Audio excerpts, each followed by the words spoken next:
Hello అండి, నేను మీ శిరీష వనపల్లి. ఈరోజు మన ఛానల్లో చేపల వేపుడుని ఎలా చేసుకోవాలో చాలా ఈజీ ప్రాసెస్లో చూపిస్తాను. ఇక్కడ స్కిప్ చేయకుండా మీకు నచ్చితే కనుక లైక్ చేసి సబ్స్క్రైబ్ చేయండి. ముందుగా చేప ముక్కల్ని శుభ్రంగా వాష్ చేసుకొని పక్కన పెట్టుకోవాలి. మనకి ఇప్పుడు కావాల్సినవి ధనియా జీలకర్ర పౌడర్, సాల్ట్, గరం మసాలా, పసుపు, కారం, ఇంకా ఫిష్ మసాలా తీసుకొని ఇవన్నీ కూడా ఒక బౌల్లోకి వేసుకోవాలి. ఇప్పుడు ఇందులోని 1 స్పూన్ దాకా అల్లం వెల్లుల్లి పేస్ట్ కూడా వేసుకొని 1 స్పూన్ దాకా నిమ్మరసం వేసుకొని ఇవన్నీ బాగా కలిసేలా కలుపుకోవాలి. మీకు అవసరం అనుకుంటే కొంచెం వాటర్ కూడా యాడ్ చేసుకొని కొంచెం చూడండి ఈ టెక్స్చర్ వచ్చే వరకు ఇలా కలుపుకోవాలన్నమాట. ఇలా కలుపుకున్న దాంట్లో చేప ముక్కలు వేసుకొని ఈ చేప ముక్కలన్నిటికీ కూడా ఈ మసాలా పట్టించుకోవాలి. ఇప్పుడు ప్యాన్లోకి ఆయిల్ వేసుకొని ఆయిల్ కొంచెం హీట్ అయిన తర్వాత ఈ చేప ముక్కల్ని ఒక్కొక్కటిగా ఇందులోకి వేసుకొని ఫ్రై చేసుకోవాలి.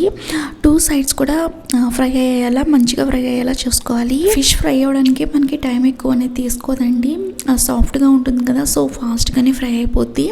కాకపోతే మనం అటు ఇటు ఫ్రై చేసుకోవాలి 2 సైడ్లో కూడా. మంచిగా ఫ్రై అయిన తర్వాత దీంట్లోకి కరివేపాకు ఇంకా పచ్చిమిర్చి కూడా వేసుకొని మరొక 2 నిమిషాల పాటు ఫ్రై చేసుకున్న తర్వాత చివరిగా కొత్తిమీర వేసుకుంటే ఫిష్ ఫ్రై రెడీ అండి. వీడియో నచ్చితే ప్లీజ్ సబ్స్క్రైబ్ చేయండి. Thanks for watching this video.